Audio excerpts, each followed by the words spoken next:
भोले बाबा जी के सभी भक्तों को ओम नमः शिवाय, हर हर महादेव। आज के इस वीडियो में हम बात करने वाले हैं कि श्री अमरनाथ जी यात्रा पर जाने के लिए जो अपने साथ क्या क्या ज़रूरी सामान है वो ले जा सकते हैं यात्रा के दौरान, पैदल यात्रा में।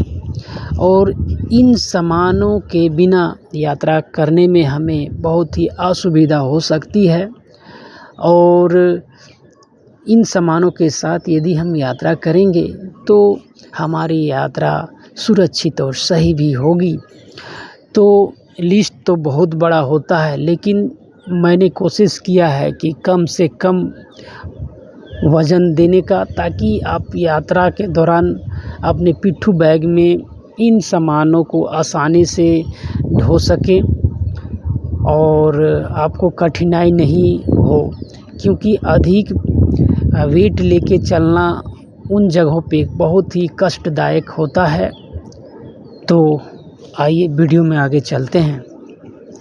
तो सबसे पहले जो ज़रूरी सामान है यात्रा के लिए, पैदल यात्रा में, तो वो है पिट्ठू बैग, जो कि एक बढ़िया क्वालिटी का वाटरप्रूफ होना चाहिए, ताकि जब हल्की फुल्की भी बारिश हो तो वो गीली ना हो और उसके अंदर जो आपका सामान हो वो भीगे नहीं। और वाटरप्रूफ बैग के साथ एक बड़ा पॉलीथीन भी रखें, जिसमें आपका जो जितना भी सामान है उसे पैक करके फिर पिट्ठू बैग में डालें, ताकि बारिश भी हो तो आपका सामान भीगे नहीं, गीले नहीं हो, और जब आपको ज़रूरत पड़े तो आप उसे निकाल के यूज कर सकें। तो इसके बाद आता है एक विंड चीटर का। विंड चीटर इसलिए मैं प्रीफ़र कर रहा हूँ चूँकि जैकेट वगैरह थोड़ा सा मोटा होता है, वज़न होता है उसमें, तो वो कैरी करने में आपको असुविधा हो सकती है। और इन विंड चीटर की बात करें तो वो पतला होता है, हल्का होता है, और वो ठंड से भी आपको बचाता है। तो विंड चीटर का चूज़ करें। दूसरा एक ज़रूरी जो सामान है वो रेन कोट। कभी भी यात्रा मार्ग में आपको बारिश देखने को मिल जाएगी, तो रेन कोट भी आप हल्का वज़न वाला ख़रीदें, लाइट वेट ख़रीदें, ताकि वो आपका पिट्ठू बैग भारी ना हो और अच्छी क्वालिटी का हो, ताकि यात्रा के दौरान वो फटे ना। तो उसे देखते हुए आप कम वज़न वाला खरीदें। अब आगे बढ़ते हैं।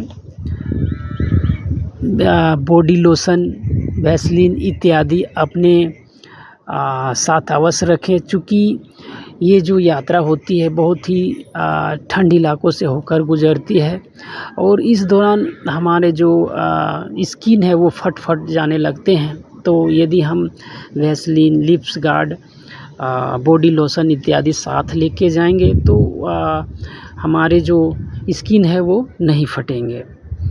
इसके अलावा कुछ जो ज़रूरी मेडिसिन है, जैसे सर्दी, बुखार, सिर दर्द, बॉडी पेन इत्यादि का जो दवा है, आप उसे अवश्य लेके चलें, ताकि कहीं पर भी आपको अगर ऐसा लगे कि प्रॉब्लम हो रही तो आप उसे ले सकें। मेडिकल, हालांकि यात्रा के दौरान कैंपों में ये सुविधा मिलती है, लेकिन फिर भी हमें अपने साथ लेके चलना चाहिए। इसके बाद आगे आता है एक छोटा सा टॉर्च अवश्य लेके चलें, क्योंकि चलते चलते आपको कहीं भी अंधेरा हो सकती है। तो पैदल उन मार्गों में अंधेरे में चलना बहुत ही कष्टदायक होता है, क्योंकि कहीं पर भी ऐसा मार्ग आपको कहीं पर पत्थर मिलेगा, कहीं पे बर्फ़ मिलेगा, तो इन जगहों पे आपको एक छोटा सा टॉर्च लेके चलना है। और ये टॉर्च बहुत ही उपयोगी होता है, क्योंकि जब टेंट वगैरह में रात में रुकेंगे तो टॉयलेट इत्यादि के लिए आप उसे यूज भी कर सकते हैं। टेंटों में भी लाइट अगर नहीं रहे तो अपने टॉर्च का उपयोग कर सकते हैं। इसके बाद आता है एक काला चश्मा। काला चश्मा यात्रा मार्ग में बहुत ही ज़रूरी है, क्योंकि वहाँ अत्यधिक बर्फ़ होती है, इस बार तो और भी ज़्यादा है, तो वो आपको देखने में कठिनाई हो सकती है बिना चश्मा के। तो एक बढ़िया काला चश्मा भी अवश्य अपने साथ रख लें बैग में।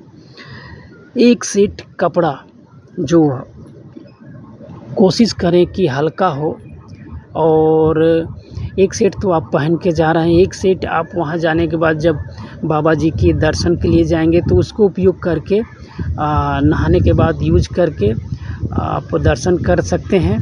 फ्रेश वाला कपड़ा वो रख लें। इसके बाद आता है मोजे। मोजे आप 2-3 सेट अवश्य रख लें, क्योंकि चलते चलते हो सकता है आपके शूज़ के अंदर पानी चला जाए या बर्फ़ चला जाए, तो आपके जूते के मोजे जो हैं वो गीले हो सकते हैं और वो आपको कष्ट दे सकते हैं। इसलिए आप जब ऐसा लगे कि हमारे मोजे गीले हो गए हैं तो आप उसे चेंज कर सकते हैं।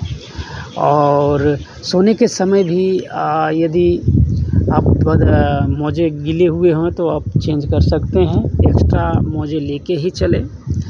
इसके अलावा जो बहुत ही ज़रूरी और उपयोगी सामान है वो एक वाटरप्रूफ जूता, जो कि अच्छी ग्रिप वाला हो, उसमें फिसलन ना हो, क्योंकि जो ग्रिप नहीं होने से आप बर्फ़ों में गिर सकते हैं, आपको मोचें आ सकती हैं, फिर आगे की यात्रा करने में आपको कठिनाई हो सकती है। तो आप कोशिश करें कि नीचे जूते के नीचे अच्छी ग्रिप हो, ताकि जब फिसलन वाले रास्ते में चलें तो आपको जूते में पकड़ बनी रहे, आप गिरे नहीं।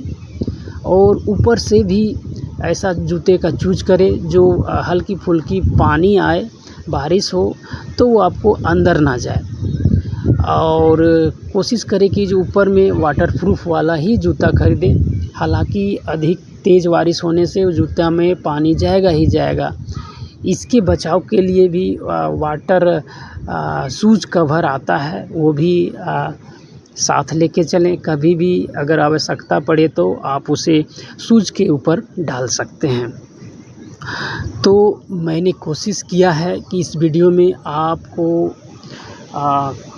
अपने साथ बैग में जो ज़रूरी सामान है वो कम से कम रखने का, और हल्के वज़न का।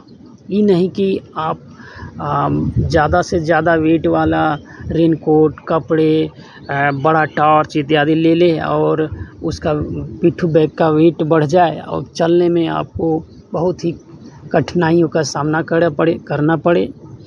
तो आप कोशिश करें कि ऐसा यंत्र लें या फिर ऐसा सामान का चूज़ करें जो कम वज़न हो, और कम वज़न होगा तो आपको पिट्ठू बैग का वज़न भी कम होगा और आप आसानी से इन मार्गों पे चल पाएंगे।